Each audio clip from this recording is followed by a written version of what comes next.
اعوذ باللہ من الشیطان الرجیم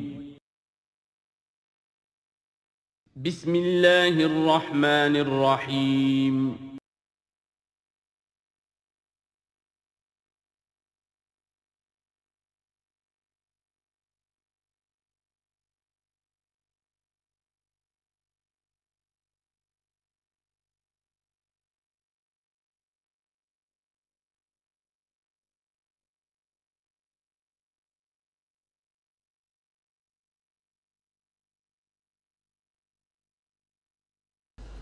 الحمد للہ وکفیٰ والصلاة والسلام علی عبادہ الذین اصطفیٰ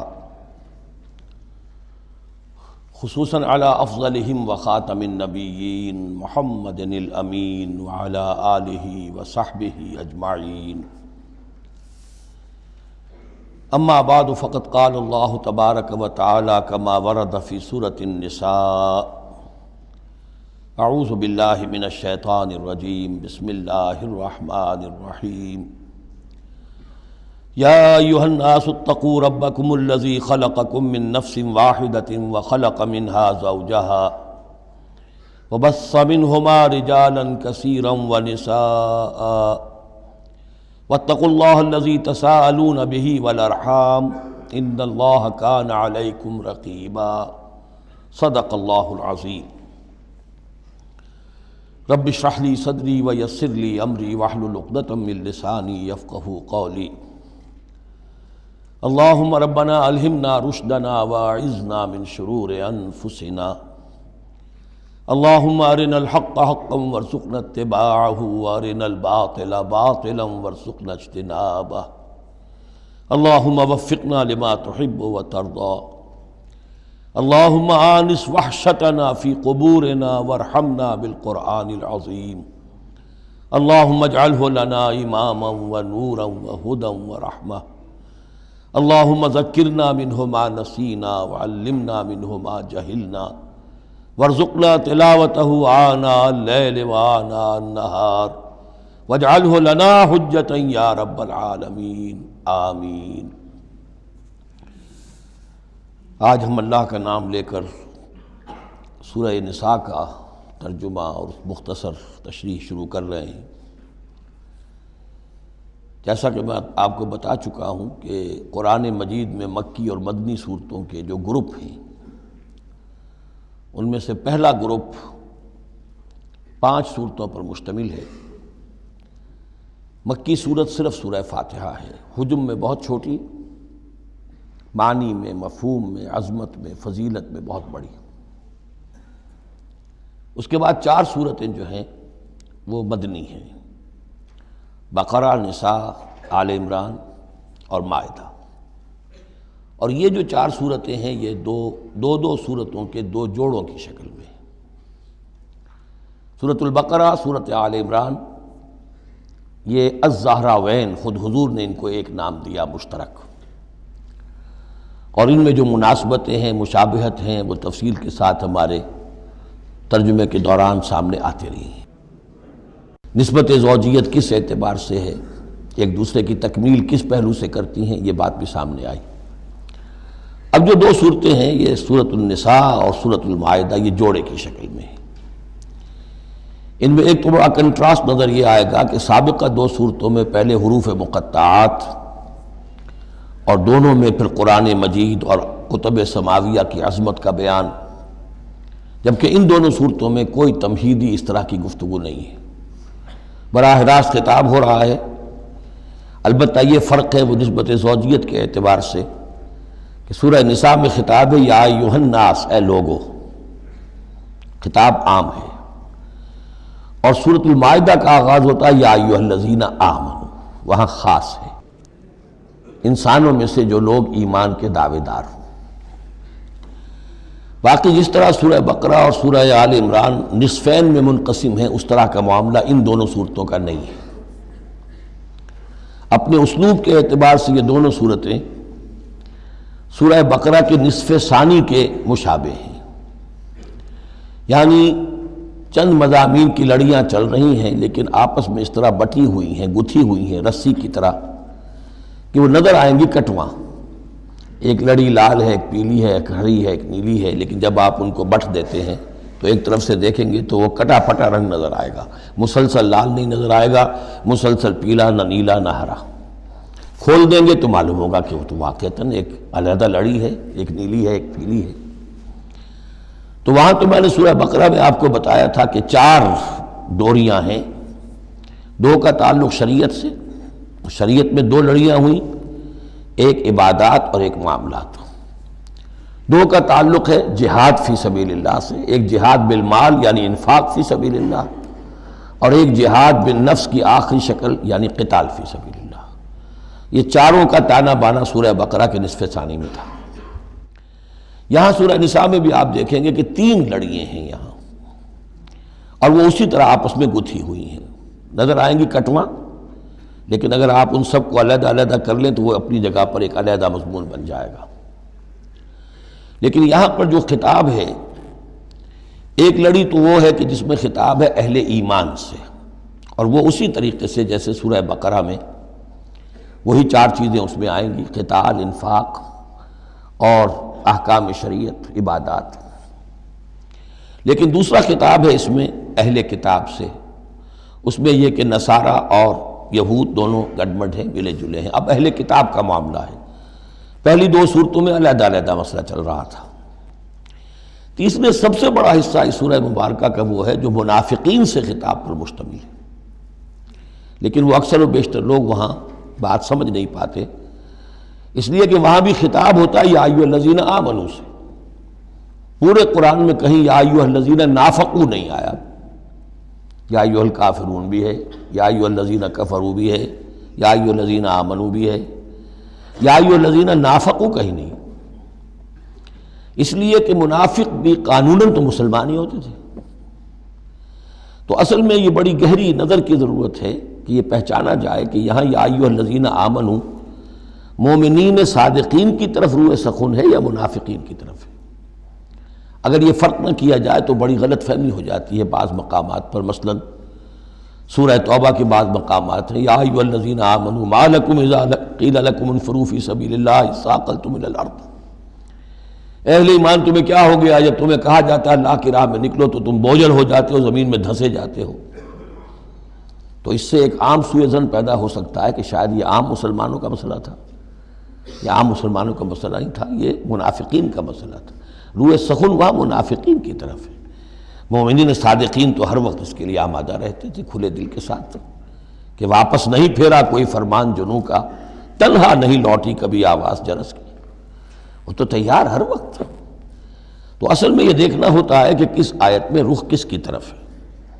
اس اعتبار سے یہ سورہ مبارک کا اہم ترین ہے، لیکن سورہ بقرہ میں تو پورے میں لفظ نفاق آیا ہی نہیں۔ یہ حکمت خداوندی ہے کہ اس مرض کو پہلے چھپا کے رکھا ہے، کہ علامات تو بیان کر دی کہ یہ بیماری ہے، تاکہ جو بھی متنبہ ہو جائے وہ اپنے علاج کی طرف متوجہ ہو جائے۔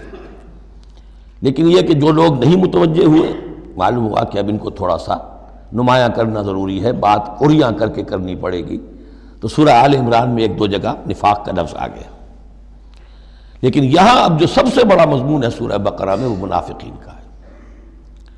یوں سمجھیے کہ 176 جو اس کی آیات ہیں، اس میں سے 55 آیتیں ہیں کہ جن کا جو میرا تجزیہ ہے روح سخن ہے مومنین صادقین کی طرف، صرف 37 آیات ہیں کہ جن میں خطاب ہے اہل کتاب سے، یہود اور نصارہ سے مشترک طور پر، اور 84 آیات ہیں جن میں خطاب منافقین سے۔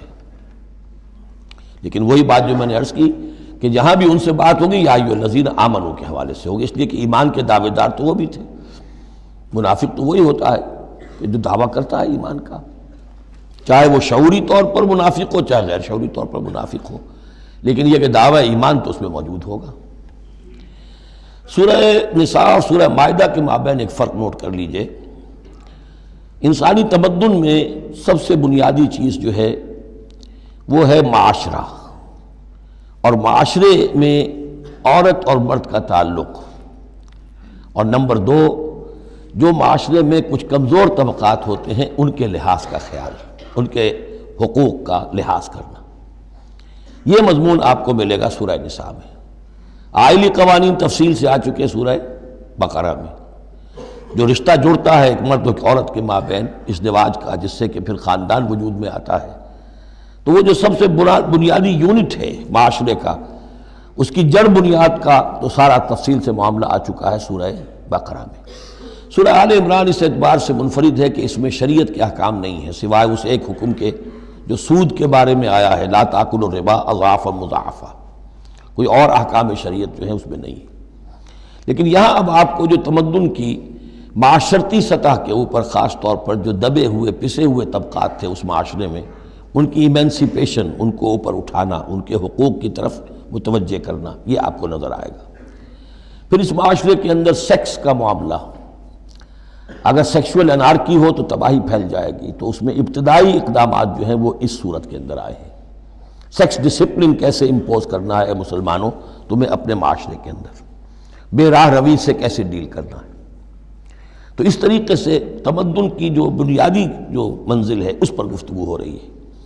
سورہ مائدہ میں جا کر پھر جو تمدن کی بلند ترین منزل ہے ریاست، اور یہ کہ پھر اعلیٰ سطح کے اوپر عدالتی نظام، چوری ڈاکہ وغیرہ کا سد باب، اس کے لیے کیا حدود ہیں، اس کے لیے کیا تعزیرات ہیں، یہ بھی آگے آئیں گی۔ باقی سورہ نساء میں جیسے ہے ویسے ہی سورہ مائدہ میں بھی اہل کتاب سے بھی آخری خطاب ہوگا۔ تو جیسا کہ میں نے عرض کیا تھا کہ یہ پہلا گروپ جو ہے اس میں دو لڑیاں ہیں، ایک ہے یہ شریعت کا گروپ ہے، شریعت شروع ہو رہی ہے، بلو پرنٹ اس کا سورہ بقرہ سے، اس کے تکمیلی احکام سورہ مائدہ میں، اور دوسرا اس میں خطاب ہے اہل کتاب کے ساتھ، وہ بھی تدریجاً بڑھ کر آخری باتیں وہ ہے کہ جو پھر سورہ مائدہ میں ہمیں ملیں گی۔ بس اتنی تمہید، اور اس میں بھی خاصا وقت صرف ہو گیا ہے۔ یا ایھا الناس اتقوا ربکم الذی خلقکم من نفس واحدۃ۔ اب دیکھیے معاشرتی مسائل کے ضمن میں گفتگو ہے تو ایسی بنیادی بات سے شروع کی ہے، اے لوگوں اپنے اس رب کا تقوی اختیار کر لو جس نے تمہیں ایک جان سے بنایا، وَخَلَقَ مِنْهَا زَوْجَهَا، اور اسی سے اس کا جوڑا بنایا۔ یہاں یہ نوٹ کرنے والی بات ہے کہ یہاں حضرت آدم کا لفظ نہیں ہے کہ آدم سے ان کا جوڑا بنایا، بلکہ نفس سے بنایا۔ اس میں وہ بات پوری طریقے سے ایکوموڈیٹ ہو سکتی ہے کہ یہاں مراد کیا ہے، نوع ایک ہے، جنسیں دو ہیں، بکرا بکری نوع ایک ہے، جنس دو ہیں، ایک ہی نوع سے، اسی نوع سے تمہارا جوڑا بنایا۔ ہیومن بینگز ہومو سیپینز، نوع ایک ہے، اسپیشیز ایک ہے، لیکن اس کے اندر ہی سے وہ سیکشول ڈفرینسیشن جو ہوئی ہے اس کے حوالے سے جوڑا بنا ہے۔ یا ایھا الناس اتقوا ربکم الذی خلقکم من نفس واحدۃ وخلق منها زوجها وبث منہما، اب یہاں پر مراد ہیں وہی آدم اور حوا، ان دونوں سے پھیلا دیے زمین میں کثیر تعداد میں مرد اور عورت، رجالا کثیرا ونساء۔ یعنی اس تمدن انسانی کو اگر آپ ٹریس کریں گے، پیچھے لے جائیں گے، تو اس کی ایک کامن ایک اس کی بگننگ ہے، ایک انسانی جوڑا آدم اور حوا۔ اس رشتے میں پوری نوع انسانی جو ہے رشتہ اخوت میں منسلک ہو جاتی ہے اس لیول پر جا کر۔ ایک ہے سگے بہن بھائی، ایک ہے دادا دادی پر جا کر کزنز مل جائیں گے، پردادا پردادی پر جا کر اور ایک لمبا حلقہ ہو جائے گا، چلتے جائیے تو آدم و حوا کی نسل جو ہے وہ جا کر آخر بالآخر ایک پیرنٹس ہیں، ایک کپل ہے، آدم اور حوا۔ واتقوا اللہ الذی تساءلون بہ والارحام، اور اس دیکھیے ایک ہی آیت میں دوسری مرتبہ پھر تقوی کا حکم، اور تقوی اختیار کرو اس اللہ کا جس کا تم ایک دوسرے کو واسطہ دیتے ہو۔ آپ کو معلوم ہے کہ دنیا میں فقیر بھی مانگتا ہے تو اللہ کے نام پر مانگتا ہے، اللہ کے واسطے مانگتا ہے، اور اکثر و بیشتر معاملات جو تمدنی ہوتے ہیں، گھریلو جھگڑے ہوں، ان کو بھی جب نمٹانا ہوتا ہے تو آخر کار کہنا پڑتا ہے کہ اللہ کا نام مانو اور تم یہ بات چھوڑ دو، اپنی ضد سے باز آ جاؤ۔ تو جہاں آخری اپیل کرنی ہے اللہ کے حوالے سے تو اس کا تقوی اختیار کرو، تو یہ جھگڑے ہوں گے ہی نہیں، اس کے احکام پر چلو۔ اس نے سوسائٹی کے مختلف طبقات کے حقوق معین کر دیے، مرد کے حقوق، عورت کے حقوق، رب المال کے حقوق، عامل کے حقوق، مضاربت ہے تو ایک وہ ہے کہ جس کا سرمایہ ہے اور ایک وہ ہے کہ جو کام کر رہا ہے، دونوں کے کیا حقوق ہیں، کیا اختیارات ہیں۔ اگر ان کی پیروی کی جائے، ان کی پابندی کی جائے تو جھگڑا نہیں ہوگا۔ والارحام، اور رحمی رشتوں کا لحاظ رکھو۔ یہ وہ رحمی رشتہ ہے جیسا کہ میں نے بتایا، والدہ پر جا کر بہن بھائی ایک ہو گئے، دادی پر جا کر ایک اور بڑی تعداد میں ایک ہو گئے، یہ رحمی رشتے ہیں۔ لیکن انہی رحمی رشتوں کو پھیلاتے چلے جائیے تو کل بنی آدم، اور جتنی بھی بنات حوا ہیں وہ سب ایک ہی نسل سے، ایک ہی باپ اور ایک ہی ماں کی اولاد ہیں۔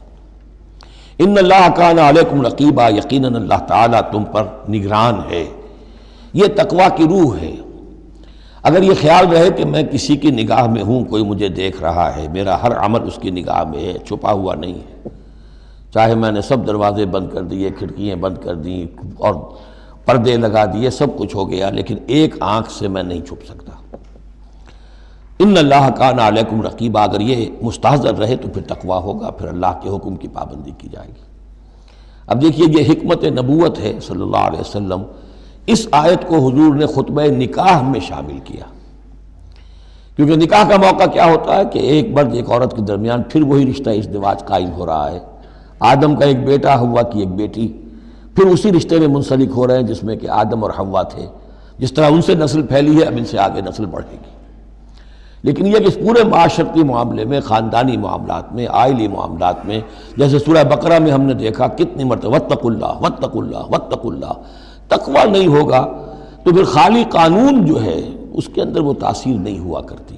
قانون کو تو تختہ مشق بھی بنایا جا سکتا ہے، وَلَا تَتَّخِذُوا آیَاتِ اللَّهِ هُزُوًا، اللہ کی آیات کا ٹھٹا ہی نہ بنا دو، کہ قانون کا تقاضا تو پورا ہو رہا ہے لیکن اس کی جو روح ہے وہ بالکل ختم ہو جاتی ہے۔ وَآتُوا الْيَتَامَىٰ أَمْوَالَهُمْ، اور وہ جو دبے ہوئے طبقات ہیں ان میں سے یتیم ایک اہم طبقہ تھا، ان کے کوئی حقوق نہیں تھے، مال ان کے ہڑپ کر لیے جاتے تھے، کمزور تھے۔ وَآتُوا الْيَتَامَىٰ أَمْوَالَهُمْ وَلَا تَتَبَدَّلُوا الْخَبِيثَ بِالطَّيِّبِ، ان کا مال جو ہے اس میں سے اچھا اچھا مال لے لیا، برا ان کو اپنا برا مال ان میں شامل کر دیا۔ انہیں کیا پتہ چلا؟ اگر اول تو یہ کہ ہڑپ ہی کر گئے، نہیں تو بہت متقی ہوئے تو چلیے تعداد پوری کر دی، لیکن یہ کہ ان کا جو اچھا مال تھا اپنے طرف لے لیا اور ردی مال ادھر لگا دیا۔ وَلَا تَأْكُلُوا أَمْوَالَهُمْ إِلَىٰ أَمْوَالِكُمْ، اور ان کے مال اپنے مالوں میں شامل کر کے ہڑپ نہ کرو۔ إِنَّهُ كَانَ حُوبًا كَبِيرًا، یقیناً یہ بہت بڑا گناہ، بہت بڑے بوال کی بات ہے۔ وَإِنْ خِفْتُمْ أَلَّا تُقْسِطُوا فِي الْيَتَامَىٰ، اور اگر تمہیں اندیشہ ہو کہ تم یتیم بچیوں کے بارے میں انصاف نہیں کر سکو گے، یعنی یتیم ایک تو لڑکا ہوا، چلیے اس کی ایک زندگی ہے، ایک خاص حد کو پہنچنے کے بعد وہ ایک انڈیپینڈنٹ لائف اختیار کر لے گا۔ یتیم لڑکی کا معاملہ یہ ہوتا تھا کہ وہ یہ کہ کوئی ولی ہے، اس سے انہیں نکاح بھی کر لیا لڑکی سے تاکہ اس کا مال بھی قبضے میں آ جائے، اور چونکہ یتیم ہے اس کے پیچھے اس کے حقوق کی نگہداشت کرنے والا کوئی ہے ہی نہیں۔ اگر ماں باپ ہوں تو ظاہر بات ہے کہ پھر وہ بچی کے حقوق کے بارے میں بھی تو کچھ بات کر سکیں، لہذا جس طرح چاہیں اس پر ظلم کریں، ان کا کوئی پرسان حال نہیں۔ تو اس میں خاص طور پر کہ یتیم ایک تو ہے لڑکا اور ایک لڑکی یتیم۔ وَآتُوا الْيَتَامَىٰ، اسے منکرین سنت نے، منکرین حدیث نے اس آیت کو مختلف طریقے سے وہ تعبیر کیا ہے، لیکن وہ میں یہاں اس وقت بیان نہیں کر سکتا۔ جو مفہوم میں صحیح سمجھتا ہوں، جو سلف سے چلا آ رہا ہے، جو حضرت عائشہ صدیقہ رضی اللہ تعالی عنہا سے مروی ہے، تو میں وہی بات بیان کر رہا ہوں۔ یہاں جو ہے دوسری آیت میں، یہ تیسری آیت میں وہ یتامہ سے مراد ہیں یتیم بچیاں، یتیم خواتین۔ وَإِنْ خِفْتُمْ أَلَّا تُقْسِطُوا فِي الْيَتَامَىٰ فَانكِحُوا مَا طَابَ لَكُم مِّنَ النِّسَاءِ مَثْنَىٰ وَثُلَاثَ وَرُبَاعَ، تو پھر یہ ہے کہ تم ان یتیم بچیوں سے نکاح مت کرو، اور تمہیں جو پسند ہو، اگر ضرورت ہے دو دو تین تین چار چار کی حد تک تمہیں اجازت ہے، نکاح کر سکتے ہو۔ تعدد ازدواج کی یہی آیت قرآن مجید میں، لیکن یتیم بچیوں کے تم ولی بن کر کہیں اور ان کی شادی کرو تاکہ ان کے حقوق کے لیے پاسبان بن کر تم کھڑے ہو سکو، ورنہ یہ کہ تم نے انہیں اپنے گھروں میں ڈال دیا تو پھر ان کے حقوق کا کون ہوگا جو باز پرس کر سکے تم سے۔ فَإِنْ خِفْتُمْ أَلَّا تَعْدِلُوا، البتہ یہ جو ہم نے آزادی دی ہے دو دو تین تین چار چار، اس کی ایک شرط ہے، اور وہ یہ کہ اگر دو شادیاں ہیں، تین ہیں، چار ہیں، تو عدل ہو۔ وَإِنْ خِفْتُمْ أَلَّا تَعْدِلُوا، اگر تم ان میں برابری نہ کر سکو، یہ اندیشہ ہو، فَوَاحِدَةً، تو پھر ایک ہی شادی کرو، ایک ہی بیوی، اس سے زائد نہیں۔ او ما ملکت ایمانکم، اور دوسرا کھاتا یہ ہے، یا جو تمہاری ملک یمین ہو، جو لونڈیاں ہوں، جو جنگوں میں غزوات میں جو بھی آتی تھیں، وہ ایک علیحدہ معاملہ ہے، ان کی تعداد کے اوپر کوئی تعین نہیں ہے، لیکن پھر شادی ایک ہوگی۔ اگرچہ اس میں آگے چل کر بات آ جائے گی کہ اس انصاف میں قلبی رجحان اور میلان شامل نہیں ہے۔ جو چیز گنتی کی ہو سکتی ہے، ٹائم کتنا گزار رہے ہو، کس بیوی کے پاس کتنا، سب اس میں مساوات ہونی چاہیے۔ نان نفقہ کیا دے رہے ہو، کپڑے کیسے دے رہے ہو، ان تمام چیزوں میں جو کاؤنٹ ہو سکتی ہیں، جو مادی چیزیں ہیں، جو دیکھی بھالی جا سکتی ہیں، اس میں انصاف اور عدل لازم ہے۔ البتہ دلی رجحان اور میلان جس پر کہ انسان کو قابو نہیں ہوتا، اس میں گرفت نہیں ہے۔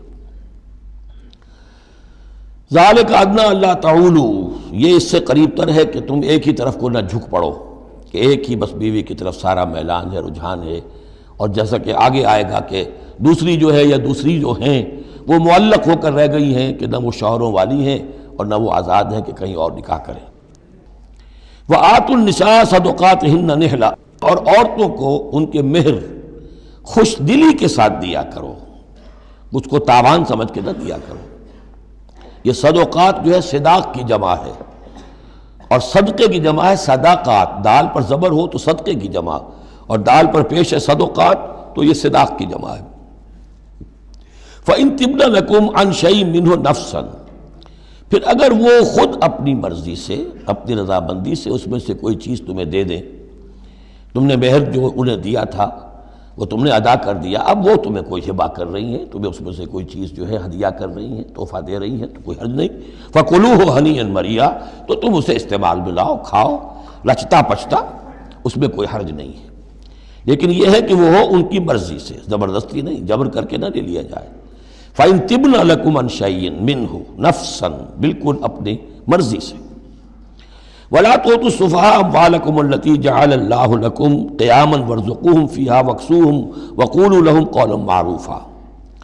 اب ایک معاشرے میں طبقہ ایسا بھی ہوتا ہے سفہاء، بچہ ہے ابھی اس کو سمجھ نہیں ہے، یا آوارہ ہو گیا ہے، باپ مال بہت چھوڑ گیا ہے، اب وہ مال اڑا رہا ہے، تو یہاں پہ تصور دیا گیا کہ اس میں معاشرتی سطح پر روک تھام ہونی چاہیے۔ یہ نہیں کہ میرا مال ہے میں جیسے خرچ کروں۔ تو اموالکم کہا گیا، یہ اصل میں ایک معاشرے کی ایک مشترک سی چیز ہے، مشترک بہبود کے لیے ہے، چاہے انفرادی ملکیت ہے لیکن پھر بھی اس معاشرے کی اس کے اندر مشترک بہبود ہونی چاہیے۔ مت پکڑا دو ناسمجھوں کو یا بے وقوفوں کے اپنے مال، جن کو اللہ تعالیٰ نے تمہارے لیے دنیا کے گزران کا ذریعہ بنایا ہے۔ وَارْزُقُوهُمْ فِيهَا، ہاں انہیں رزق دیتے رہو اس میں سے، وَاكْسُوهُمْ کھلاتے رہو پلاتے رہو، وَقُولُوا لَهُمْ قَوْلًا مَّعْرُوفًا، اور ان سے بات کیا کرو البتہ نرم اچھے انداز میں۔ یہی اصول تھا جس کے تحت کہ برٹش انڈیا میں کورٹ آف وارز مقرر ہو جاتے تھے، کہ اگر کوئی بڑا جاگیردار ہے، کوئی نواب ہے، اور وہ فوت ہو گیا، اس کا بیٹا جو ہے آوارہ ہے، اور اس کی جو اندیشہ ہے کہ اسے کوئی اڑا دے گا، ختم کر دے گا، تو کورٹ آف وارز ہو جاتا تھا۔ حکومت جو ہے وہ اس کا چارج لے لیتی تھی، اس کے لیے سالانہ اس میں سے، اس کی آمدنی میں سے وظیفہ ہوتا تھا، اس میں اپنا خرچ کرے، لیکن یہ ہے کہ باقی چیزیں جمع رہتی تھی تاکہ یہ ان کی آئندہ نسل کے کام آ سکے۔ وَابْتَلُوا الْيَتَامَىٰ حَتَّىٰ إِذَا بَلَغُوا النِّكَاحَ، اور یتیموں کی دیکھ بھال کرتے رہو، جانچ پرکھ کرتے رہو، دیکھتے رہو کہ ان کے اندر کبھی شعور پیدا ہو گیا یا نہیں۔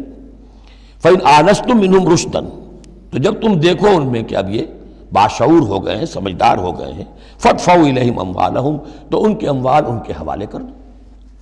وَلَا تَأْكُلُوهَا إِسْرَافًا وَبِدَارًا أَن يَكْبَرُوا، اور دیکھو اس مال کو کھانے کی کوشش نہ کرو، ہڑپ نہ کرو جلدی سے، کہ ایسا نہ ہو کہ بچے جوان ہو جائیں تو یہ مال تو دے ہی دینا ہے میں نے، تو اس سے پہلے جتنا بھی اس کو میں کھا جاؤں کھا لوں۔ وَمَنْ كَانَ غَنِيًّا فَلْيَسْتَعْفِفْ، اگر کوئی جو ولی ہے یتیم کا وہ غنی ہے، اللہ نے اسے خود دے رکھا ہے، کشائش ہے اس کے پاس، تو پھر اسے یتیم کے مال میں سے کچھ بھی لینے کا حق نہیں ہے، پھر اسے یتیم کے مال سے بچتے رہنا چاہیے۔ وَمَنْ كَانَ فَقِيرًا، اور اگر کوئی خود تنگ دست ہے، محتاج ہے، اب ظاہر بات ہے وہ یتیم کی کچھ نگہداشت بھی کر رہا ہے، اس کا کچھ وقت بھی اس پہ صرف ہو رہا ہے، تو فَلْيَأْكُلْ بِالْمَعْرُوفِ، تو معروف طریقے سے بھلے انداز میں، جو کہ معقول انداز ہو، اس میں سے اگر وہ یتیم کے مال میں سے کچھ کھا بھی لے تو کوئی حرج نہیں ہے۔ اسلام کی تعلیم بڑی فطری ہے، اس کے اندر وہ بندشیں نہیں ہیں کہ جو ان نیچرل ہوں، جن پر عمل کرنا ناممکن ہو جائے۔ فَإِذَا دَفَعْتُمْ إِلَيْهِمْ أَمْوَالَهُمْ، اور جب تم ان کے مال ان کے حوالے کر دو، فَأَشْهِدُوا عَلَيْهِمْ، تو گواہ بنا لو کہ یہ چیزیں تھیں جو آج کی تاریخ میں میری تحویل میں تھی، آج تک میں نے ان کے حوالے کر دی۔ وَكَفَى بِاللَّهِ حَسِيبًا، باقی اللہ تعالیٰ کافی ہے حساب لینے کے لیے. یہ دنیا کا معاملہ ہے، اس کے لیے لکھت پڑھت شہادت، باقی اصل حساب تو تمہیں اللہ کے ہاں جا کے دینا ہے. لِلرِّجَالِ نَصِيبٌ مِّمَّا تَرَكَ الْوَالِدَانِ وَالْأَقْرَبُونَ، مردوں کے لیے بھی حصہ ہے اس میں سے کہ جو ترکہ چھوڑا ہو، جو وراثت چھوڑی ہو والدین نے اور رشتہ داروں نے. وَلِلنِّسَاءِ نَصِيبٌ مِّمَّا تَرَكَ الْوَالِدَانِ وَالْأَقْرَبُونَ، اور عورتوں کا بھی حصہ ہے اس میں سے جو والدین کی وراثت ہے، جو انہوں نے ترک کیا ہے، ان کا ترکہ ہے، اور رشتہ داروں کا. یہاں پہلی مرتبہ اب عورت کو وراثت کا حق دیا جا رہا ہے، ورنہ عرب کے معاشرے میں عورت کا کوئی حق وراثت نہیں تھا. یہاں پہ فرمایا گیا کہ مما قل منہ او کثر، چاہے وہ وراثت تھوڑی ہو چاہے زیادہ ہو، قانون جو ہے اللہ کا اس کو اس کے اوپر پوری طور سے نافذ ہونا چاہیے. نصیبا مفروضہ، اور یہ حصہ ہے اللہ کی طرف سے فرض کیا گیا. اب میں آپ کو نوٹ کراؤں گا کتنی مرتبہ یہ تاکید ہو رہی ہے اس قانون وراثت کی، اور آپ اگر ساتھ ہی دیکھتے رہیں کہ کتنی دھجیاں اس کی بکھرتی ہیں ہمارے معاشرے کے اندر، کوئی اس کا لحاظ نہیں. اور بڑا جو ہمارا خاص طور پر ایک علاقہ ہے کہ جہاں ویسے نماز روزہ بہت ہوتا ہے، وہ بیٹیوں کو کوئی وراثت میں کوئی حصہ دینے کے لیے وہ کسی صورت تیار نہیں ہوتے. شریعت کے کچھ چیزیں جو ہیں وہ بہت اہم ہیں، اور شریعت کی یہ چیزیں جو ہیں کس قدر تاکید کے ساتھ آ رہی ہیں، یہ کہتے ہیں یہ رواج کے تحت ہوگا. وَإِذَا حَضَرَ الْقِسْمَةَ أُولُو الْقُرْبَى، اور جب وراثت کی ترکے کی تقسیم ہو رہی ہو تو اب اگر وہاں کچھ قرابت دار بھی آ جائیں، والیتامى، یتیم بھی آ جائیں، والمساکین، کچھ محتاج بھی آ جائیں، فارزقوہم منہ وقولوا لہم قولا معروفا، تو انہیں بھی کچھ دے دلا دو اس میں سے، کیونکہ اس وقت دیکھ رہے ہیں تقسیم ہو رہی ہے، وہ بالکل محتاج ہیں، تو احساس محرومیت جو ہے اس کو کسی نہ کسی درجے میں جو بھی اس کے اندر کچھ ان کی بداوا ہو سکتا ہو کرو. وَقُولُوا لَهُمْ قَوْلًا مَعْرُوفًا، ان سے بات کرو تو بڑے اچھے انداز میں، جھڑکو نہیں کہ یہ ہماری وراثت تقسیم ہو رہی، تم کون آ گئے یہاں پہ. وَلْيَخْشَ الَّذِينَ لَوْ تَرَكُوا مِنْ خَلْفِهِمْ، ڈرتے رہنا چاہیے ان لوگوں کو کہ اگر انہوں نے بھی چھوڑے ہوتے اپنے پیچھے ذُرِّيَّةً ضِعَافًا، چھوٹے بچے، اپنی نسل چھوڑ کر اگر وہ گئے ہوتے اور یتیم بچے ہوتے ان کے، خافوا علیہم، تو کیسے کیسے اندیشے ہونے ہوتے اپنے ان بچوں کے بارے میں. فلیتقوا اللہ، تو انہیں چاہیے کہ اللہ کا تقوی اختیار کریں کہ یہ یتیم جو اس وقت آ گئے یہ بھی کسی کے بچے ہیں، کوئی ان کا بھی باپ تھا، ان کے سر پر ہاتھ رکھو. ولیقولوا قولا سدیدا، اور بڑی صاف اور ستھری اور صحیح اور حق پر مبنی بات کرو. ان الذین یاکلون اموال الیتامی ظلما، یقیناً وہ لوگ کہ جو یتیموں کا مال ہڑپ کرتے ہیں ناحق، انما یاکلون فی بطونہم نارا، وہ اپنے پیٹوں میں بھر رہے ہیں آگ. وسیصلون سعیرا، اندر کی آگ تو اپنے پیٹوں میں ڈال رہے ہیں اور سموچے وہ خود آگ میں ڈال دیے جائیں گے. تو گویا کہ ایک آگ ان کے اندر ہوگی اور ایک جہنم کی آگ ان کے باہر ہوگی. یہ 10 آیتیں بڑی جامع ہیں، اور جس طریقے سے کہ سوسائٹی کے جو پسماندہ طبقات تھے ایک ایک کا خیال کر کے جس باریک بینی سے حکمت کے ساتھ احکام دیے جا رہے ہیں. اب اس کے بعد جو رکوع ہے یہ بڑا مختصر ہے، آیتیں 4 ہیں لیکن ایک قیامت مضمر ہے ان میں، یہ اعجاز ہے. 4 آیتوں کے اندر اسلام کا پورا قانون وراثت جس پہ پوری جلدیں لکھی گئی ہیں، جامعیت کی انتہا ہے. یوصیکم اللہ فی اولادکم، اللہ تعالیٰ تمہیں وصیت کرتا ہے تمہاری اولاد کے بارے میں. للذکر مثل حظ الانثیین، لڑکے کے لیے حصہ ہے 2 لڑکیوں کے برابر. فإن كن نساء فوق اثنتین فلہن ثلث ما ترک، اور اگر صرف بیٹیاں ہی بیٹیاں ہوں اور 2 یا 2 سے زائد ہوں تو ان کو 2/3 میں حصہ ملے گا. وإن كانت واحدة فلها النصف، اور اگر ایک ہی بیٹی ہے تو اسے آدھا ملے گا. ظاہر بات ہے بیٹا ایک ہی وارث ہوگا تو پورے کا وارث ہو جائے گا، تو جب بیٹی کا حصہ بیٹے سے آدھا ہے تو اگر ایک ہی بیٹی ہے تو اسے آدھی وراثت ملے گی، آدھی پھر اور لوگوں کو جائے گی، وہ ایک الگ حصہ ہے، معاملہ ہے. وَلِأَبَوَيْهِ لِكُلِّ وَاحِدٍ مِّنْهُمَا السُّدُسُ مِمَّا تَرَكَ إِن كَانَ لَهُ وَلَدٌ. اب یہ وراثت میں ایک تو ہے نیچے وراثت بیٹا بیٹی، اور ایک ہے اوپر والد والدین، جب اب وہ بھی زندہ ہیں، فوت ہوا ہے کوئی شخص، اس کے والدین یا والد یا والدہ دونوں میں سے کوئی ایک زندہ ہے، ان کا بھی حصہ ہے.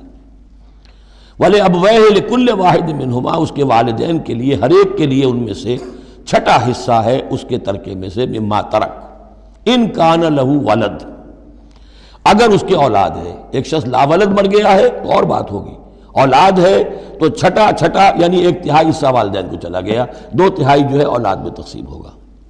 فَإِن لَّمْ يَكُن لَّهُ وَلَدٌ، اور اگر اس کی اولاد ہے ہی نہیں، لا ولد، فوت ہو رہا ہے، وَوَرِثَهُ أَبَوَاهُ، اور اس کے وارث اس کے والدین ہی ہیں، فَلِأُمِّهِ الثُّلُثُ، تو ماں کو 1/3 اور باپ کو 2/3، وہ مرد کا باپ ماں سے عورت سے دگنا ہو جائے گا۔ فَإِن كَانَ لَهُ إِخْوَةٌ، اور اگر اس کے بہن بھائی ہو، فَلِأُمِّهِ السُّدُسُ مِن بَعْدِ وَصِيَّةٍ يُوصِي بِهَا أَوْ دَيْنٍ، تو پھر ماں کا حصہ جو ہے وہ پھر اور کم ہو جائے گا، چھٹا حصہ رہ جائے گا سلس کی بجائے، تاکہ باپ کی طرف سے تو پھر بھائیوں کو وراثت جا سکے گی اس کے، لیکن ساتھ فرما دیا من بعد وصیت یوصی بہا او دین، وراثت کی تقسیم سے پہلے 2 کام کر لینے ہوں گے کہ اگر کوئی وصیت کی ہے اس وصیت کو پورا کیا جائے، اگر کوئی دین ہے جو فوت ہوا ہے اس پر کوئی قرض ہے وہ ادا کیا جائے، پھر جو ہے وراثت ادا ہوگی۔ من بعد وصیت یوصی بہا او دین، آباؤکم و ابناؤکم لا تدرون ایہم اقرب لکم نفعا، تمہارے باپ یا تمہارے بیٹے تم نہیں جانتے کہ ان میں سے کون تمہارے لیے زیادہ نافع ہے، زیادہ قریب ہے نفع کے اعتبار سے۔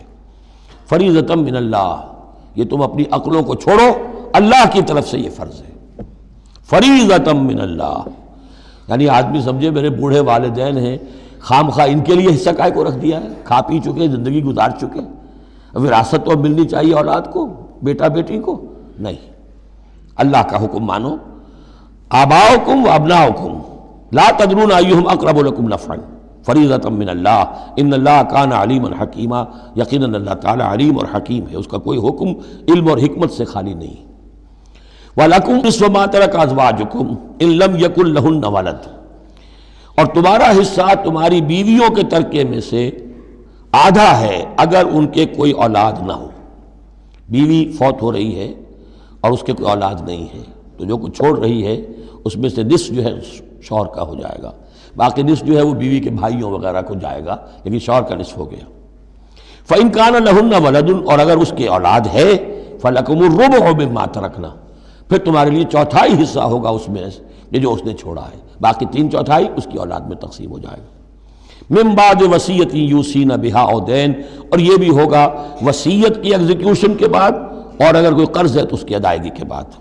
وَلَهُنَّ الرُّبُعُ مِمَّا تَرَكْتُمْ، اور جو کچھ تم چھوڑو، مرد شوہر فوت ہو گیا ہے تو اس کی وراثت میں سے بیویوں کا حصہ ہے 1/4، ان لم یکن لکم ولد، اگر تمہارے کو اولاد نہیں ہے۔ فَإِن كَانَ لَكُمْ وَلَدٌ، اور اگر تمہارے اولاد ہے، فَلَهُنَّ الثُّمُنُ مِمَّا تَرَكْتُمْ مِن بَعْدِ وَصِيَّةٍ تُوصُونَ بِهَا أَوْ دَيْنٍ، تو پھر تو ان کے لیے 8واں حصہ ہے، اگر تمہارے لیے اولاد ہے تو تمہاری بیوی کے لیے پھر 8واں حصہ ہے تمہارے ترکے میں سے، من بعد وصیت توصون بہا او دین، اس وصیت کو تکمیل کے بعد جو تم نے کی ہو یا قرض جو تمہارے ذمہ ہو ادا کرنے کے بعد۔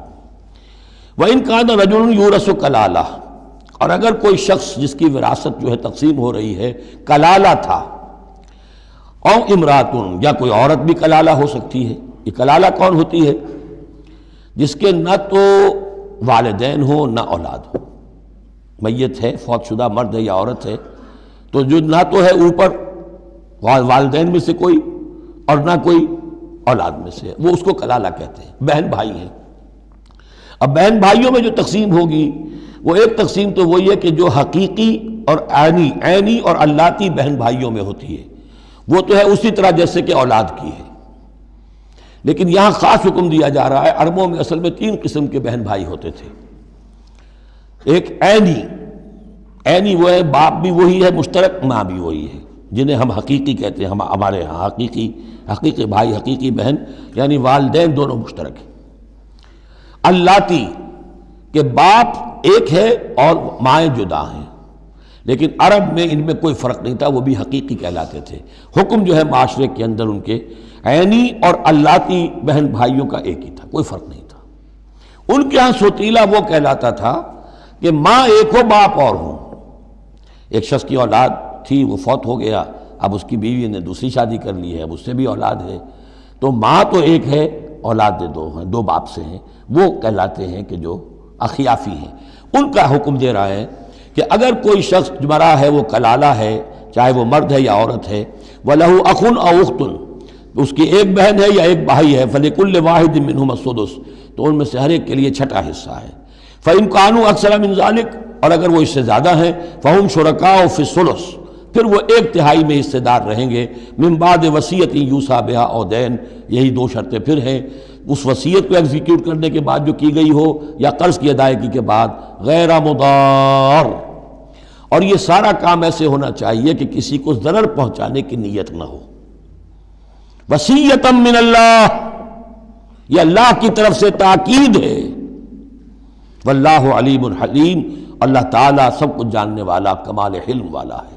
اس کے حلم پر دھوکہ نہ کھاؤ کہ وہ تمہیں پکڑ نہیں رہا ہے، اس کی پکڑ جب آئے گی تو ان بطش ربک لشدید، پھر اس کی پکڑ بڑی سخت ہوگی۔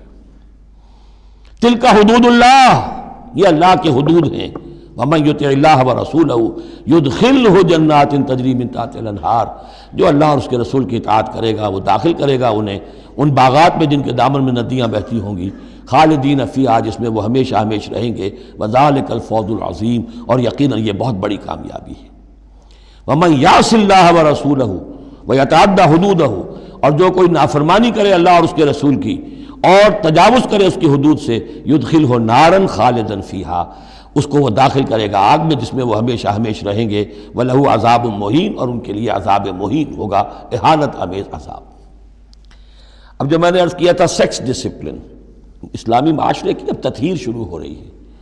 مکے میں تو ظاہر بات ہے مسلمان جب تک تھے تو غلبہ وہاں کفار کا تھا، اب یہاں مدینے میں اللہ نے مسلمانوں کو وہ حیثیت دی ہے کہ اپنے معاملات کو سنوارنا شروع کریں، تو ایک ایک کر کے ان معاشرتی چیزوں کو اور ان سوشل پرابلمز کو ڈیل کیا جا رہا ہے۔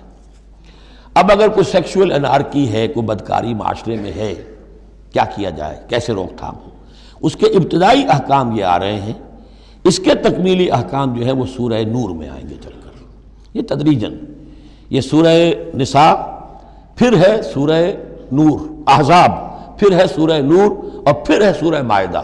اب اللہ تعالیٰ کی حکمت یہ ہوئی کہ سورہ نور اور سورہ احزاب کو کافی دور آگے رکھا ہے مصحف میں، اور یہاں پر سورہ نساء کے بعد سورہ مائدہ آ گئی ہے، ورنہ سورہ نساء، پھر سورہ احزاب، پھر سورہ نور، اور پھر سورہ مائدہ ہے، ترتیب یہ ہے۔ باقی اور بھی مدنی صورتیں درمیان میں ہیں، لیکن یہ 4 بڑی بڑی صورتیں جو ہیں جن میں معاشرتی مسائل جو ہیں وہ تفصیل سے آئے ہیں، وہ ان کی ترتیب یہ ہے۔ واللاتی یاتین الفاحشۃ من نسائکم، اور وہ عورتیں تمہاری عورتوں میں سے جو کوئی کسی بے حیائی کا ارتکاب کریں، فاستشہدوا علیہن اربعۃ منکم، تو پھر گواہ بناؤ، گواہ لاؤ ان پر تم میں سے 4۔ اگر وہ گواہی دیں، فإن شہدوا، اگر گواہی دیں کہ ہاں اس عورت نے بدکاری کی ہے، فامسکوہن فی البیوت، تو پھر ان عورتوں کو گھروں میں بند کر دو، حتیٰ یتوفاہن الموت، یہاں تک کہ موت ان کو لے جائے، یتوفاہن الموت، موت ان کو لے جائے، موت ان کا قصہ پاک کرے، او یجعل اللہ لہن سبیلا، یا اللہ ان کے لیے کوئی اور راستہ نکال دے۔ وہ راستہ نکالنا ہے جو سزا کی پھر بعد میں نصاب آ گیا کہ اگر اس کو پھر سزا دے دی جائے، حد جاری کر دی جائے تو پھر آزاد ہو جائے گی، لیکن ابھی ابتدائی حکم ہے۔ یہاں معلوم ہوتا ہے کہ یہ ایسی لڑکیوں کا یا عورتوں کا تذکرہ ہے کہ جو مسلمانوں میں سے تھیں لیکن ان کا بدکاری کا معاملہ کسی یہودی سے ہو گیا ہو یا کسی ایسے شخص سے ہو گیا ہو جو ابھی مسلمان نہیں ہے، تو یہ ان کا یک طرفہ کہ ہے وہ کوئی مسلمان لڑکی یا خاتون جس کا معاملہ ہے، لیکن دوسرا جو پہلو ہے، دوسرا جو اس عمل کا جو شریک ہے وہ غیر مسلم ہے۔ واللذان یاتیانہا منکم، اور اگر وہ دونوں تمہیں میں سے ہوں، مرد بھی اور عورت بھی، فآذوہما، تو ان دونوں کو پھر اذیت دو، تکلیف دو، انہیں سزا دو۔ فإن تابا واصلحا، پھر اگر وہ توبہ کر لیں اور اصلاح کر لیں، فاعرضوا عنہما، تو ان کو چھوڑ دو۔ ان اللہ کان توابا رحیما، یقیناً اللہ تعالیٰ بہت توبہ کا قبول فرمانے والا اور رحیم ہے۔ یہ بالکل ابتدائی احکام ہیں، اسی لیے ان کی وضاحت میں، تفسیروں میں آپ کو بہت سے اقوال مل جائیں گے، اس لیے کہ اصل میں تو یہ پھر آخر میں جا کر یہ سب منسوخ شمار ہوں گے جبکہ حدود آ گئی پوری کی پوری، جیسے کہ وصیت کا وہ حکم جو سورہ بقرہ میں آیا تھا وہ اب ساقط ہو گیا جبکہ قانون وراثت آ گیا۔ اب وہ آیت آئی ہے کہ جو بہت بڑی حکمت کی آیت ہے، جس کا حوالہ اس سے پہلے بھی میں نے کبھی دیا ہے، انما التوبۃ علی اللہ للذین یعملون السوء بجہالۃ، اللہ کے ذمے ہے توبہ قبول کرنا ایسے لوگوں کی جو کوئی برا حرکت کر بیٹھتے ہیں جہالت اور نادانی میں، ثم یتوبون من قریب، پھر فوراً توبہ کرتے ہیں۔ یعنی اگر ایمان اندر ہے تو کسی وقت ایسا تو ہو گیا کہ کوئی خارجی اثرات اتنے پوٹنٹ ہو گئے یا نفس کے اندر ہیجان ایسا ہو گیا کہ آدمی کنٹرول نہیں کر سکا، لیکن جیسے ہی اس کے بعد ہوش میں آئے گا اس پر شدید پچھتاوا، شدید ندامت طاری ہو جائے گی۔ تو اس کے لیے یہ کہ وہ توبہ کرے تو اللہ تعالیٰ اس کی توبہ قبول فرمائے گا۔ فَأُولَٰئِکَ يَتُوبُ اللَّهُ عَلَيْهِمْ، تو اللہ تعالیٰ ایسے لوگوں کی توبہ قبول فرمائے گا۔ وَكَانَ اللَّهُ عَلِيمًا حَكِيمًا، اللہ تعالیٰ علیم اور حکیم ہے۔ وَلَيْسَتِ التَّوْبَةُ لِلَّذِينَ يَعْمَلُونَ السَّيِّئَاتِ، ایسے لوگوں کا کوئی حق نہیں ہے توبہ کا کہ جو اپنی برائی حرکتیں کرتے رہیں، حرام خوریاں کرتے رہیں، زندگی بھر عیش لڑاتے رہیں۔ حَتَّىٰ إِذَا حَضَرَ أَحَدَهُمُ الْمَوْتُ قَالَ إِنِّي تُبْتُ الْآنَ، یہاں تک کہ جب موت کا وقت آ جائے تو کہیں کہ اب میں توبہ کرتا ہوں۔ یہ توبہ نہیں ہے۔ وَلَلَّذِينَ يَمُوتُونَ وَهُمْ كُفَّارٌ، اسی پر قیاس کر لیجئے جو مر بھی گئے کفر کی حالت میں، ان کی توبہ کا کوئی سوال ہی نہیں۔ اولئک اعتدنا لهم عذابا الیما، ایسے لوگوں کے لیے تو ہم نے دردناک عذاب تیار کر رکھا ہے۔ یا ایھا الذین آمنوا لا یحل لکم ان ترثوا النساء کرہا، اہل ایمان تمہارے لیے جائز نہیں ہے کہ تم عورتوں کو زبردستی وراثت میں لے لو۔ یہ بھی اس عورتوں کے طبقے پر جو شدید ظلم ہوتا تھا، کیونکہ پالیگیمی عام تھی، ایک شخص ہے فوت ہوا ہے، 4 ہیں 5 بیویاں ہیں، اب فرض کیجئے کہ جو بیٹا ہے بڑا جو وارث بن گیا ہے، اب باقی اس کی حقیقی ماں تو ایک ہی ہے، باقی سوتیلی مائیں وہ ان کو وراثت میں لے لیتا تھا کہ میرے قبضے میں رہیں گی یہ، بلکہ ان سے شادیاں بھی کر لیتے تھے، بغیر شادی اپنے گھروں میں ڈالے رکھتے تھے، یا پھر یہ کہ اختیار اپنے ہاتھ میں رکھ کر ان کی شادی کہیں کرتے تھے تو خود مہر لیتے تھے۔ اس طرح کے معاملات کرتے تھے، عورتوں کے ساتھ یہ ظلم ہوتے تھے۔ یا ایھا الذین آمنوا لا یحل لکم ان ترثوا النساء کرہا، اہل ایمان تمہارے لیے جائز نہیں ہے کہ تم عورتوں کے وارث بن بیٹھو زبردستی۔ ولا تعضلوهن لتذهبوا ببعض ما آتيتموهن، اور نہ تمہارے لیے یہ جائز ہے کہ تم ان کا راستہ روک کے رکھو انہیں، تاکہ تم واپس لے لو ان سے جو کچھ کہ تم نے انہیں دیا ہے۔ اب نکاح کیا تھا اس وقت تو بڑے چاؤ تھے اور لاڈ تھے اور کیا کیا دے دیا تھا، اور اب جو ہے اس سے وہ واپس ہتھیانے کے لیے طرح طرح کے ہتھ کنڈے استعمال ہو رہے ہیں، انہیں تنگ کیا جا رہا ہے، ٹارچر کیا جا رہا ہے، ذہنی طور پر تکلیف پہنچائی جا رہی ہے۔ الا یاتینا بفاحشۃ مبینہ، ہاں اگر کسی سے صریح جو ہے حرام کاری کا فعل سرزد ہو گیا، اس پر کچھ زیادتی کی جائے، اسے کچھ سزا دی جائے، جیسے کہ اوپر آ چکا ہے فعذوہما، اس وقت تو اجازت ہے۔ اس کے بغیر جو ہے کسی کے اوپر زیادتی کرنا، خاص طور پر اگر نیت یہ ہے کہ میں اس سے اپنا مہر واپس لے لوں۔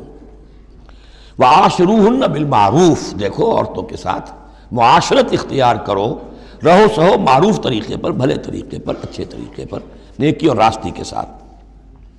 فَإِن كَرِهْتُمُوهُنَّ فَعَسَىٰ أَن تَكْرَهُوا شَيْئًا وَيَجْعَلُ اللَّهُ فِيهِ خَيْرًا كَثِيرًا، تو اور اگر تمہیں کسی وجہ سے اب وہ ناپسند ہو گئی ہے، انہیں پسند نہیں کرتے تم، تو ہو سکتا ہے کہ کسی شے کو تم ناپسند کرو، درا حال ہے کہ اللہ نے اسی میں تمہارے لیے خیر کثیر رکھ دیا۔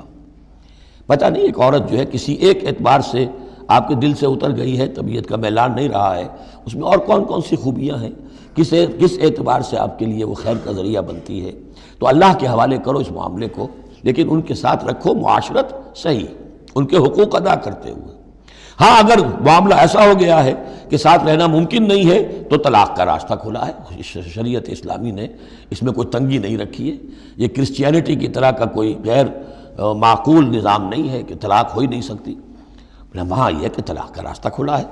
وَإِنْ أَرَدْتُمْ اسْتِبْدَالَ زَوْجٍ مَكَانَ زَوْجٍ، اور اگر تم نے فیصلہ ہی کر لیا ہو کہ ایک بیوی کی جگہ کوئی دوسری بیوی لانی ہے، وَآتَيْتُمْ إِحْدَاهُنَّ قِنْطَارًا، اور ان میں سے کسی ایک کو تم نے ڈھیروں مال دیا ہو، فَلَا تَأْخُذُوهُ مِنْهُ شَيْئًا فَلَا تَأْخُذُوا مِنْهُ شَيْئًا، اس میں سے کوئی شے واپس نہیں لے سکتے، جو مہر دیا تھا وہ ان کا ہے، اب اس میں سے کچھ واپس نہیں لے سکتے۔ أَتَأْخُذُونَهُ بُهْتَانًا وَإِثْمًا مُبِينًا، کیا تم لوگے وہ مہر واپس ان سے ناحق اور صریح گناہ کے طور پر؟ وَكَيْفَ تَأْخُذُونَهُ، کچھ عقل کے ناخن لو، کچھ شعور اور کچھ شرافت کا ثبوت دو، کیسے ان سے وہ مال تم واپس لینا چاہتے ہو؟ وَقَدْ أَفْضَىٰ بَعْضُكُمْ إِلَىٰ بَعْضٍ، جبکہ تم ایک دوسرے سے مل چکے ہو، تمہارے مابین انتہائی قریبی رشتہ جو بھی ہو سکتا ہے دنیا کا وہ قائم ہو چکا ہے۔ وَأَخَذْنَ مِنْكُمْ مِيثَاقًا غَلِيظًا، اور وہ تم سے بہت گہرا قول و قرار لے چکی تھی۔ اب قول و قرار ہوتا ہے نکاح کے وقت، اس میں ذمہ داری لیتا ہے مرد، کوئی ایک وہ بھی ایک کانٹریکٹ ہے۔ وَلَا تَنكِحُوا مَا نَكَحَ آبَاؤُكُم مِّنَ النِّسَاءِ إِلَّا مَا قَدْ سَلَفَ، اور جو تمہارے آباء تمہارے باپوں نے جن سے نکاح کیا ہو ان سے تم نکاح مت کرو. جو میں نے کہا تھا نا کہ جو سوتیلی مائیں ہوتی تھیں ان کو وہ اپنے نکاح کر کے گھر میں ڈال دیا یا بغیر نکاح کے ڈال دیا. یہ نکاح وہاں بھی اس معاشرے میں بھی اس کو کہتے تھے نکاح مقت، بہت ہی برا نکاح ہے. فطرت انسانی تو اباح کرتی ہے لیکن رواج ان کا تھا. یہاں قرآن مجید نے آ کر اس کا جو ہے سختی کے ساتھ سد باب کیا. وَلَا تَنكِحُوا مَا نَكَحَ آبَاؤُكُمْ، جن عورتوں سے نکاح کیا ہو تمہارے باپوں نے ان سے نکاح نہ کرو. مِنَ النِّسَاءِ إِلَّا مَا قَدْ سَلَفَ، سوائے اس کے کہ جو ہو چکا. إِنَّهُ كَانَ فَاحِشَةً وَمَقْتًا، یقیناً یہ بڑی بے حیائی کی بات ہے اور اللہ تعالیٰ کے غضب کو بھڑکانے والی ہے. وَسَاءَ سَبِيلًا، اور بہت ہی برا راستہ ہے. اب یہ طویل آیت آ رہی ہے جس میں محرمات ابدیہ کا بیان ہے کہ کن رشتوں میں نکاح کا معاملہ نہیں ہو سکتا. ایک مرد کن کن اپنی خواتین رشتہ داروں سے شادی نہیں کر سکتا. حرمت علیکم امہاتکم، حرام کر دی گئی تم پر تمہاری مائیں. نمبر 1 وبناتکم، تمہاری بیٹیاں. واخواتکم، اور تمہاری بہنیں. وعماتکم، اور تمہاری پھوپھیاں. وخالاتکم، اور تمہاری خالائیں. وبنات الاخ، اور بھائی کی بیٹیاں یعنی بھتیجیاں. وبنات الاخت، اور بہن کی بیٹیاں یعنی بھانجیاں.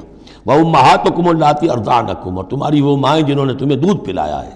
واخواتکم من الرضاعۃ، اور تمہاری دودھ پلانے والیوں کی بیٹیاں کہ جو تمہارے اب بہن بن گئی ہیں رضاعی.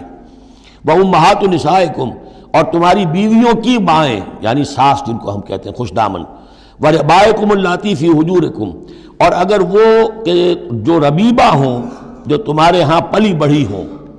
من نسائکم اللاتی دخلتم بہن، ربیبہ یا ربیب اس کو کہتے ہیں کہ ایک عورت کے پہلے کوئی اولاد تھی، آپ نے ان سے شادی کی ہے تو وہ اولاد بھی ساتھ لے آئی ہے. اب وہ آپ کی بیٹیاں ہی ہو گئی آپ کی، لیکن وہ آپ کے حقیقی بیٹیاں نہیں، ربیب کہلاتے ہیں، ربیب اور ربیبہ. تو وہ ربیب اور ربیبہ بھی حرام ہیں اگر اس جو ماں ہے اس کے ساتھ مقاربت کی ہو. اگر اس کے ساتھ تعلق زن و شہ ہوا ہے تو پھر وہ ربیبہ جو ہے بچی جو آئی تھی اس کے ساتھ وہ بھی حرام ہو گئی. لیکن اگر کسی وجہ سے بغیر اس کے کہ ان کے ساتھ کوئی جنسی تعلق ہو طلاق ہو جائے تو پھر اس ربیبہ کے ساتھ نکاح ہو سکتا ہے. وَرَبَائِبُكُمُ اللَّاتِي فِي حُجُورِكُم مِّن نِّسَائِكُمُ اللَّاتِي دَخَلْتُم بِهِنَّ، جن سے تم نے صحبت کی ہو ان کی جو بیٹیاں ہیں سابقہ شوہروں سے وہ حرام ہیں. فَإِن لَّمْ تَكُونُوا دَخَلْتُم بِهِنَّ، اور اگر تم نے ان سے صحبت نہ کی ہو فَلَا جُنَاحَ عَلَيْكُمْ، تو پھر کوئی حرج نہیں ہے. وَحَلَائِلُ أَبْنَائِكُمْ، اور تمہارے بیٹوں کی عورتیں یعنی بیٹوں کی بیویاں، بہو جن کو ہم کہتے ہیں تمہاری بہویں. الَّذِينَ مِنْ أَصْلَابِكُمْ، لیکن بیٹے وہ جو تمہارے اپنے صلب سے ہوں، اپنے صلبی بیٹے، منہ بولے بیٹے کا معاملہ نہیں ہے. وَأَن تَجْمَعُوا بَيْنَ الْأُخْتَيْنِ، اور یہ بھی تم پر حرام کیا گیا ہمیشہ کے لیے کہ بیک وقت دو بہنوں کو جمع کرو ایک نکاح میں. إِلَّا مَا قَدْ سَلَفَ، سوائے اس کے کہ جو ہو چکا. إِنَّ اللَّهَ كَانَ غَفُورًا رَحِيمًا، یقیناً اللہ غفور الرحیم. جو ہو گیا پہلے کا، اس کو تو گڑھے مردے اکھاڑے نہیں جا سکتے، لیکن آئندہ کے لیے یہ محرمات ابدیہ ہیں. اس میں حضور نے اضافہ کیا ہے کہ دو بہنوں کو بھی ایک وقت نکاح میں نہیں رکھ سکتے، اسی طرح خالہ بھانجی کو بھی نکاح میں نہیں رکھ سکتے، اور پھپھی بھتیجی کو بھی نکاح میں نہیں رکھ سکتے. یہ محرمات ابدیہ ہیں کہ جن کے ساتھ کسی حال میں کسی وقت شادی نہیں ہو سکتی. اب ہے وہ محرمات جو عارضی ہیں. والمحصنات من النساء، وہ عورتیں جو کسی اور کے نکاح میں ہیں. اب یہ اس وجہ سے کہ وہ اس کے نکاح میں ہیں آپ پر حرام ہے. ہاں اگر وہ طلاق دے دے پھر آپ شادی کر سکیں گے اس سے، لیکن یہ کہ اس کے اوپر جو حرمت ہے اس کی وہ حرمت ابدی اس نوع کی نہیں ہے جو اس آیت میں جو بیانات ہوئی، بلکہ یہ کہ وہ تو کسی اور کے نکاح میں ہونے کی. محصنات، حصن کہتے ہیں قلعے کو، جو قلعے میں ہیں، پہلے ہی ایک خاندان کے قلعے کے اندر ہیں وہ اور شوہر والیاں ہیں. الا ما ملکت ایمانکم، سوائے یہ کہ ان میں سے کوئی تمہارے ہاں کنیز بن کر آ جائے. اب ظاہر بات ہے جنگ ہوئی ہے، وہ عورتیں جو ہیں مشرک مردوں کی بیویاں ہیں، وہ لونڈیاں بن کے آ گئی ہیں، تو اگرچہ وہ بیویاں ہیں مشرکوں کی، محصنات ہیں اس معنی میں، لیکن وہ لونڈی کی حیثیت سے آپ کے لیے جائز ہوں گی. کتاب اللہ علیکم، یہ اللہ کی کتاب ہے، حکم ہے، فرض ہے تمہارے اوپر. وَأُحِلَّ لَكُم مَّا وَرَاءَ ذَلِكُمْ، اب اس کے علاوہ تمہارے لیے تمام عورتیں حلال ہیں. تو آپ نے دیکھا کہ کتنی تھوڑی سی تعداد میں عورتیں ہوئیں کہ جن سے نکاح حرام ہوا، باقی کثیر تعداد. یعنی مباحات کا دائرہ بہت وسیع ہے، محرمات کا دائرہ بہت محدود ہے. ان تبتغوا باموالکم، لیکن یہ کہ اس کے لیے نکاح ہوگا مہر دے کر، اموال کے ساتھ تم اس میں نکاح کرو۔ محسنین، نیت ہو گھر میں بسانے کی، قلعے میں لانے کی، غیر مسافرین، صرف مستی نکالنے کی نہیں، یعنی یہ جو ہے اس کو ایک کھیل اور ہابی نہ بنا لو، گھر میں آباد کرنے کی نیت ہو، اس سے شادی کی جائے۔ مَسْتَمْتَعْتُمْ بِهِ مِنْهُنَّ فَآتُوهُنَّ أُجُورَهُنَّ، تو جو بھی تم نے ان سے استفادہ کیا ہے تو انہیں ان کے مہر جو ہے مقرر ہوئے ہیں، فریضۃً، وہ دو۔ وَلَا جُنَاحَ عَلَيْكُمْ فِي مَا تَرَاضَيْتُمْ بِهِ مِنْ بَعْدِ الْفَرِيضَةِ، اس میں کوئی حرج نہیں ہے کہ کسی مہر کے مقرر ہونے کے بعد اگر باہمی رضامندی سے اس میں کوئی کمی بیشی ہو جائے۔ ان اللہ کان علیما حکیما، یقیناً اللہ تعالی علیم ہے اور حکیم ہے۔ وَمَن لَّمْ يَسْتَطِعْ مِنكُمْ طَوْلًا أَن يَنكِحَ الْمُحْصَنَاتِ الْمُؤْمِنَاتِ، اور جو کوئی تم میں سے اتنی استطاعت نہ رکھتا ہو، مقدرت نہ رکھتا ہو کہ مومن محسنہ عورتوں سے شادی کر سکے۔ اب محسن دو معنی میں آتا ہے، ایک خاندانی لڑکی، شریف لڑکی، خاندانی آزاد گھرانے کی کہ اسے گھر کا قلعہ حاصل ہے، اور ایک شادی شدہ عورت کے جو ایک شوہر کے قلعے کے اندر ہے۔ ایک ہے خاندان کا قلعہ، خاندان کی پروٹیکشن حاصل ہے، سپورٹ حاصل ہے، تو وہ عورت جو ہے وہ محسنہ ہے۔ اسی طرح وہ عورت کے جو شوہر کے گھر میں ہے، ایک قلعے میں ہے، اس کے گھر میں ہے، اس کی حفاظت میں ہے، وہ بھی محسنہ ہے۔ پہلے تھا وہ دوسری معنی میں، یعنی شادی شدہ، یہاں مراد ہے شریف زادیاں، آزاد مسلمان عورتیں۔ اب ظاہر بات ہے آزاد مسلمان عورتوں کا تو مہر ادا کرنا پڑے گا، اس حوالے سے اب کوئی بیچارہ مفلس ہے، نہیں دے سکتا ہے، تو کیا کرے؟ وَمَن لَّمْ يَسْتَطِعْ مِنكُمْ طَوْلًا أَن يَنكِحَ الْمُحْصَنَاتِ الْمُؤْمِنَاتِ فَمِمَّا مَلَكَتْ أَيْمَانُكُمْ، تو جو لونیاں ہیں ان سے نکاح کر لو، مِن فَتَيَاتِكُمُ الْمُؤْمِنَاتِ، جو تمہاری مومن جو لونیاں ہوں، فَأَنكِحُوا وَاللَّهُ أَعْلَمُ بِإِيمَانِكُمْ، باقی یہ کہ کون مومن ہے اور نہیں ہے یہ اللہ بہتر جانتا ہے۔ مراد یہ ہے کہ جو بھی قانونی اعتبار سے مسلمان ہیں، جس کے تم ایک دوسرے کو مسلمان سمجھتے ہو، بعضکم من بعض، تم سب ایک دوسرے ہی میں سے ہو، فَأَنكِحُوهُنَّ بِإِذْنِ أَهْلِهِنَّ، تو ان سے تم نکاح کرو ان کے مالکوں کی اجازت سے۔ اب ظاہر بات ہے وہ لونڈی ہے زید کی، تو زید اس سے جنسی تعلق قائم کر سکتا ہے، لیکن یہاں اب ایک شخص اس سے اجازت لے رہا ہے کہ میں آپ کی اس لونڈی سے نکاح کرنا چاہتا ہوں۔ اگر اجازت دے دی، اب زید کا تعلق منقطع ہو جائے گا، اب وہ اس لونڈی اس کی اس اعتبار سے اس کے کام میں نہیں آ سکتی، بلکہ وہ اب منقوہ ہو جائے گی ایک مسلمان کی۔ اس لیے بِإِذْنِ أَهْلِهِنَّ، اور اس میں پیش نظر رکھیے کہ ایک معاشرہ تھا، بالفعل یہ شکلیں تھیں، یہ نہیں کہا جا رہا یہ شکلیں پیدا کرو۔ اصل بات کیا ہے کہ جو معاشرہ تھا جس میں کہ قرآن نے اصلاح کا عمل شروع کیا ہے، تو اس میں کیا کیا صورتحال تھی، کس کس اعتبار سے اس میں بہتری پیدا کی گئی تدریجاً۔ فَانكِحُوهُنَّ بِإِذْنِ أَهْلِهِنَّ وَآتُوهُنَّ أُجُورَهُنَّ بِالْمَعْرُوفِ، انہیں بھی ان کے جو مہر ہیں تھوڑے ہوں گے وہ دو، معروف طریقے پر دو۔ محسنات غیر مسافحات، ان سے بھی جو تعلق ہے یہ نکاح کا ہوگا تو نیت ہونی چاہیے گھر میں بسانے کی، محض مستی نکالنے کی اور شہوت رانی کی وہ نیت نہ ہو۔ ولا متخذات اخدان، اور نہ ہی کوئی چوری چھپی کی دوستیاں اور یاریاں ہوں، یہ نہیں، کھلم کھلا نکاح ہو، معلوم ہو کہ فلاں کی لونڈی ہے۔ جیسے حضرت سمیہ رضی اللہ تعالی عنہ، یہ ابو جہل کا چچا تھا، ایک شریف انسان تھا، اس کی لونڈی تھی۔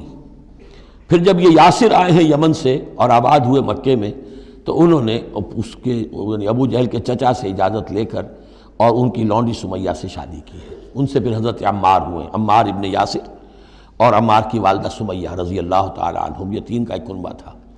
وہ شریف آدمی مر گیا تو پھر ابو جہل جو ہے اس کو اختیار ہو گیا ان پر، اس نے پھر جو پرسیکیوٹ کیا ہے وہ آپ کو معلوم ہے۔ اس خاندان کو بدترین جو ایذائیں دی گئی ہیں وہ اس خاندان کو دی گئی ہیں۔ فَإِذَا أُحْصِنَّ، پھر جب وہ قید نکاح میں آ جائیں، فَإِنْ أَتَيْنَ بِفَاحِشَةٍ، پھر اگر وہ کوئی غلط کام کریں، اگر کوئی وہ جو ہے بے حیائی کا کام کریں، فَعَلَيْهِنَّ نِصْفُ مَا عَلَى الْمُحْصَنَاتِ، تو انہیں آدھی سزا دی جائے گی اس کی کہ جو شادی شدوں کو دی جائے گی۔ اب یہ جو ہے چونکہ ابتدائی احکامات ہیں، ابھی تک تو رجم کا حکم آیا ہی نہیں ہے، ابھی تک 100 کوڑوں کا حکم بھی نہیں آیا ہے، ابھی تو یہ تھا آزوہما، تو کوئی بھی انہوں نے اپنا طریقہ مقرر کر لیا ہے کہ اتنا کچھ ہم ماریں گے۔ تو اس میں البتہ ذہن میں رکھا جائے کہ اس میں یہ ہے کہ جو یہ لونڈی ہے منکوحہ، اس کو اگر سزا دینی ہے اسی طرح کے جرم کی تو اس کی سزا بھی آدھی ہوگی، اس لیے کہ ایک شریف خاندان کی عورت جس سے پروٹیکشن حاصل ہو اس کا معاملہ اور ہے، اور ایک اس بیچاری غریب یعنی اس کا لونڈی کا معاملہ اور ہے۔ ذالک لمن خشی العنت منکم، یہ رعایت بھی کہ مسلمان لونڈیوں سے نکاح کر لو، یہ بھی تمہارے لیے، تم میں سے ان لوگوں کے لیے ہے کہ جنہیں اندیشہ ہو فتنے میں پڑنے کا، جو اپنی شہوت اور جنسی جذبے کو روک نہ سکتے ہو، کہ اگر ان کے لیے نکاح کی کوئی شکل نہیں بنتی ہے تو ہو نہ جائے کہ کہیں کسی غلط کام میں وہ ملوث ہو جائیں، ورنہ یہ کہ وان تصبروا، اگر تم صبر کرو تو چونکہ عام طور پر جو باندیاں تھیں ان کا کردار اونچا نہیں تھا اس معاشرے میں، تو بہتر یہ ہے کہ ان سے نکاح کرنے سے تم بچو اور تعفف کرو، اس میں بہتری ہے۔ وان تصبروا خیر لکم، اور اگر تم صبر کرو تو یہ تمہارے حق میں بہتر ہے۔ واللہ غفور الرحیم، اللہ غفور الرحیم ہے۔ یرید اللہ لیبین لکم، اب یہ چونکہ کچھ احکام آ رہے ہیں تو ایک فلسفے کی باتیں آ رہی ہیں اب چند۔ بسا اوقات ایسا ہوتا ہے کہ احکام کو انسان اپنے اوپر بوجھ سمجھنے لگتا ہے، یہ کرو یہ نہ کرو، یہ کرو یہ نہ کرو، تو آدمی کی طبیعت ہے، فطرت ہے، یہ بات سے محسوس کرتا ہے۔ بلکہ عیسائی تو میں نے ایک مرتبہ 1970 میں تقریر سنی تھی، کرسمس گزاری تھی لندن میں، تو انہوں نے کہا تھا کہ شریعت لعنت ہے، خواہ ایک انسان کو یہ حرام ہے یہ حرام ہے یہ حرام ہے، رک نہیں سکا ہے، اب دل اس کا میلا ہو جائے گا، گلٹی کانشنس ہو جائے گا، گلٹی کانشنس سے اس کے اندر جو ہے وہ نیگیٹو سائیکالوجی ڈیولپ ہونی شروع ہو جائے گی۔ یہ ساری گندگی کہاں سے پیدا ہوئی کہ آپ نے حرام حلال کا فلسفہ چھیڑ، سب حلال کرو چھٹی ہو جائے گی۔ تو ایسے ایسے فلسفے بھی دنیا میں ہیں، اور یہ میں نے تقریر سنی 1970 میں لندن میں کرسمس کے دنوں میں۔ یرید اللہ لیبین لکم، اللہ تعالیٰ چاہتا ہے کہ تمہارے لیے ان چیزوں کو واضح کر دے۔ وَیَہْدِیَکُمْ سُنَنَ الَّذِینَ مِن قَبْلِکُم، اور تمہیں ہدایت دے ان راستوں کی کہ جو تم سے پہلے کے لوگوں کے تھے۔ وَیَتُوبَ عَلَیکُم، اب اس میں دونوں طرف جائے گا، پہلے کے نیکوکار بھی تھے، پہلوں کے بدکار بھی تھے۔ نیکوکاروں کا راستہ تم اختیار کرو، صراط الذین انعمت علیہم، اور دوسرے راستوں سے تم بچ سکو۔ وَیَتُوبَ عَلَیہم، علیکم، اللہ چاہتا ہے تمہارے اوپر، تم پر عنایت فرمائے۔ واللہ علیم الحکیم، اللہ تعالیٰ سب کچھ جاننے والا، کمال حکمت والا ہے۔ واللہ یرید ان یتوب علیکم، دوبارہ پھر وہی، اللہ چاہتا ہے تم پر مہربانی فرمائے۔ ویرید الذین یتبعون الشہوات، اور وہ لوگ کہ جو شہوات کی پیروی کرتے ہیں، وہ چاہتے ہیں ان تمیلوا میلا عظیما، کہ تم تو ایک طرف غلط راستے سے دور تک تمہارا جو ہے رجحان ہو جائے اور ادھر ہی تم بھٹکتے چلے جاؤ۔ آج جو بھی ہے عورت کی آزادی کی بنیاد پر، ایمانسیپیشن کی بنیاد پر، یہ ساری چیزیں جو ہو رہا ہے، ویمن لب ہے، یہ سب کا سب در حقیقت ان حدود اور قیود کو توڑ کر، اور سارا یہ جنسی جو ہے انارکی پھیلانے کی ایک سازش ہے جو دنیا میں چل رہی ہے۔ یرید اللہ ان یخفف عنکم، تم یہ نہ سمجھو کہ بوجھ ڈال رہا اللہ تم پر، اللہ تم پر تخفیف چاہتا ہے۔ جب تم ان چیزوں پر عمل نہیں کرو گے، معاشرے میں بدگمانیاں پھیلیں گی، فساد ہوگا، گندگیاں ہوں گی، جھگڑے ہوں گے، بدگمانیاں ہوں گی، یہ سارا کچھ ہوگا، تو اللہ تو تمہارے لیے آسانی چاہتا ہے۔ وَخُلِقَ الْإِنسَانُ ضَعِيفًا، اور انسان پیدا کیا گیا ہے کمزور، اس کے اندر کمزوری کے پہلو بھی ہیں۔ جہاں بہت اونچا پہلو ہے، روح ربانی پھونکی گئی ہے، وہاں یہ نفس بھی تو اس کے اندر ہے، اور اس کے اندر جو ہے ضعف کے پہلو موجود ہیں۔ یا ایھا الذین آمنوا لا تاکلوا اموالکم بینکم بالباطل، اہل ایمان اپنے مال آپس میں باطل طریقے سے ہڑپ نہ کرو، الا ان تکون تجارتا عن تراض، سوائے اس کے کہ تجارت ہو تراض منکم، تمہاری باہمی رضامندی سے۔ یہ جوتا ہے 200 روپے کا ہے، آپ کو منظور ہے 200 دیجئے، جوتا لے لیجئے، یہ آپ کی باہمی رضامندی سے سودا ہے، وہ ہو گیا۔ لیکن یہ کہ اس سیدھے سادے اور صحیح اور طریقے پر، ایک ظاہر بات ہے کچھ نہ کچھ تو آپ نے نفع اس میں سے کمایا ہے، آپ نے محنت کی ہے، کہیں سے لائے ہیں، سٹور کیا ہے، دکان کا کرایہ دیا ہے، لیکن اس کو وہ گرج نہیں کرے گا۔ لیکن جھوٹ بول رہے ہیں، خدا کی قسم کھا رہے ہیں کہ میں نے تو اتنے کا لیا، اب یہ ہو گیا، آپ نے اپنی ساری محنت بھی ضائع کی اور آپ نے حرام کما لیا۔ اور یا کوئی اور طریقے ہیں، مال ہڑپ کر رہے ہیں، دھوکہ دے رہے ہیں۔ یا ایھا الذین آمنوا لا تاکلوا اموالکم بینکم بالباطل الا ان تکون تجارتا عن تراض منکم ولا تقتلوا انفسکم، اور نہ اپنے آپ کو قتل کرو، یعنی ایک دوسرے کو قتل کرو۔ تمدن کی جڑ دو چیزوں پر ہے، احترام جان، احترام مال۔ میرے لیے آپ کا مال محترم ہے، آپ کی جان محترم ہے، میں اسے کوئی گدن نہ پہنچاؤں۔ آپ کے لیے میرا مال، میری جان، میرا جسم محترم ہے، اسے کوئی گدن نہ پہنچائے۔ اگر تو یہ جنٹل مین ایگریمنٹ ہمارا چلتا ہے، تب تو ہم ایک معاشرے میں رہ سکتے ہیں، ایک ملک میں رہ سکتے ہیں، اور اس میں اطمینان ہوگا، سکون ہوگا، چین ہوگا۔ اور جہاں یہ دونوں احترام ختم ہو گئے، جان کا نہ مال کا، تو ظاہر بات ہے کہ پھر وہاں سکون کہاں سے آئے گا، اطمینان کہاں سے آئے گا، چین کہاں سے آئے گا۔ ولا تقتلوا انفسکم ان اللہ کان بکم رحیما، یقیناً اللہ تعالی تم پر بہت ہی مہربان ہے. ومن یفعل ذلک عدوانا وظلما، اور جو کوئی بھی یہ کام کرے گا، دو کام، چوری اور دھوکہ اور قتل نفس، ظلماً اور عدوانا تعدی کے ساتھ، ظلم کے ساتھ، فسوف نصلیہ نارا، تو اسے تو ہم جھونک دیں گے آگ میں. وکان ذلک علی اللہ یسیرا، اور یہ چیز اللہ پر بہت آسان ہے. یہ نہ سمجھنا کہ کیا اللہ تعالیٰ تمام نوع انسانی کو جہنم میں جھونک دے گا، یہ اللہ کے لیے بہت آسان ہے. بارک اللہ لی ولکم فی القرآن العظیم ونفعنی وإیاکم بالآیات والذکر الحکیم.